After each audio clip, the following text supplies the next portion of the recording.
তোমার লাইফে হয়তো এই বাইক থাকবে আর নাহলে আমি থাকবো, কে থাকবে বলো? বাইক। বাইকের মধ্যে কি আছে যা আমার মধ্যে নাই? তেল। ফাইজলামি করবা না, আমি কিন্তু সিরিয়াস মুন না। তুমি আজকে ফাইনাল ডিসিশন নিবা, তোমার লাইফে এই বাইক থাকবে আর নাহলে আমি থাকবো। তুমি বলো কে থাকবে? বাইক।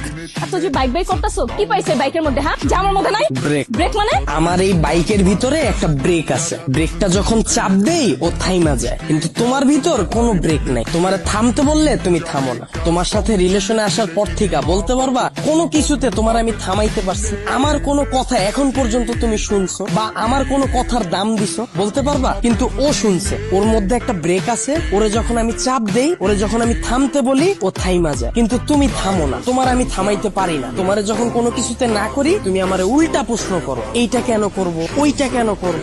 এই, ও কি কথা বলতে পারবে যে ও তোমাকে প্রশ্ন করবে? এইটাই তো আমার সুবিধা।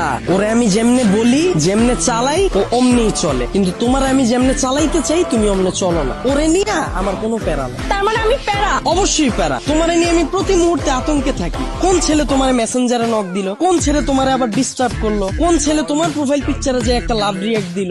আমি যখন তোমারে বলি বাসা থেকে যখন বের হবা বোরকা পইরা বের হয়ে, তখন তুমি আমারে কি বলো? আমার গরম লাগে। যখন আমি বলি ফেসবুকে কোনো পোস্ট কইরো না, তোমার কোনো ছবি ছাইরো না, তুমি বলো তুমি আমার স্বাধীনতা নষ্ট করছো। তোমার যখন আমি বলি জান তোমার ফেসবুকের পাসওয়ার্ডটা আমারে দাও, তখন তুমি কি বলো? তুমি আমার সন্দেহ করতেছো। কিন্তু দেখো ওর বিষয়টা, ওরে নিয়ে আমার কোনো প্যারা নাই। এই যে একটা জিপিএস ট্র্যাকার লাগাই নিছি, প্রতি মুহূর্তে আমি নিশ্চিন্তে থাকি। ওরে রাইখা যদি আমি কোথাও যাই, কেউ যদি এসে ওরে ধরে, ও চিল্লায় উঠে আমারে কল দেয়, ডেমো দেখবা, দাও হাত দাও।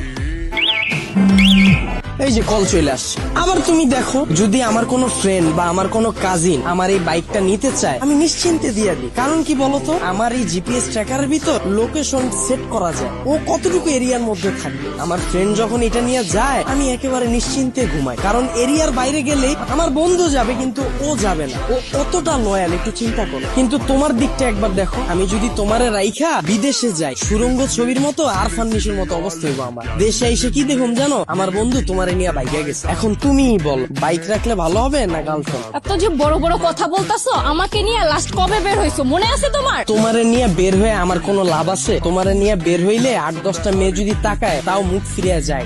চিন্তা করে, এটার লগে তো একটা আছে। কিন্তু যদি আমার এই বাইকটা নিয়ে বের হই, 8-10টা মেয়ের সিরিয়াল লেগে যায়। এখন তুমিই বল, তোমারে চুজ করা ঠিক হবে না আমার বাইকটাকে? এত যে বাইক বাইক করতেছো না, এই বাইক একদিন তোমার জীবনটা খাইবো। তাও ভালো, ভিতরে কোনো কষ্ট থাকবো না, গেলে গা একবারে জামুগা। মানে? তোমার লগে রিলেশনে যাওয়ার পর থেকে আমার ক্যারিয়ারে সময় না দিয়া, তোমার পিছনে সময় দিয়া, ভার্সিটির টিউশন ফি না দিয়া, তোমার পিছনে খরচ কইরা, দিনের পর দিন তোমারে নিয়ে চিন্তা কইরা, আমার পড়াশোনা গ্যাপ দিয়া, তারপর তোমার মন ভালো করার লাইগা 2 দিন পর পর গিফট দিয়া, 2 দিন পর পর নতুন নতুন রেস্টুরেন্টে নিয়ে যায় খাওয়ায়া, কোনো পোলা তো পারে ডিস্টার্ব করলে ওই পোলার লগে মারামারি কইরা, কোনো মাইয়ার দিকে না তাকায় তোমার প্রতি লয়াল থাইকা, মন দিল দিয়া তোমারে ভালোবাসার পর হঠাৎ করে তুমি একদিন কি কইবা, জান আমার বাসা থেকে তো বিয়ে ঠিক করে ফেলছে, আমার এখন আর কিছু করার নেই। আর আমি তোমাকে কোন মুখে নিয়ে যাব বলো? তুমি তো এখন পর্যন্ত ক্যারিয়ারে কিছুই করতে পারো না, অথচ আমার এই ক্যারিয়ারটা বাসি দিলাম তোমার লেগে, তোমার পিছনে সময় দিয়ে। তারপর তুমি কি করবা জানো? আমার একটা সুন্দর বুঝ দিবা, জান তুমি আমার থেকেও অনেক সুন্দর মেয়ে পাবা, অনেক ভালো মেয়ে পাবা। এই কথা বইলা সুন্দর করে একটা হাঁটা দিবা, আর পিছন থেকে একটা ব্যাকগ্রাউন্ড মিউজিক বাজ।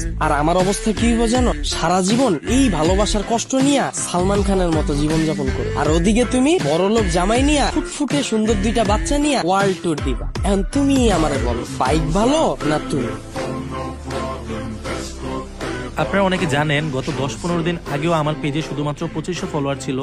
সো আমি কিভাবে শুধুমাত্র নাটক আপলোড দিয়ে 10-15 দিনে প্রায় 60,000 ফলোয়ার করে ফেললাম, এই বিষয়টাই আমি আপনাদের শেখাবো। আপনি নাটক আপলোড দিয়েও কিভাবে ইনকাম করতে পারবেন এবং খুব কম সময়ে আপনার পেজে ফলোয়ার নিতে পারবেন। আমি আপনাদের ভিডিও কলে আলাদাভাবে শেখাবো আপনি কিভাবে নাটকের ভিডিও এডিট করবেন, আপনি কিভাবে নাটকের কালারটা এডিট করবেন যেন সবার কাছে অনেক আকর্ষণীয় হয় দেখতে, আপনি কিভাবে আপনার ভিডিওতে লোগো অ্যাড করবেন, অথবা আপনি কিভাবে আপনার ভিডিওর মিউজিক এডিট করবেন যেন আপনার ভিডিওতে কপিরাইট না আসে।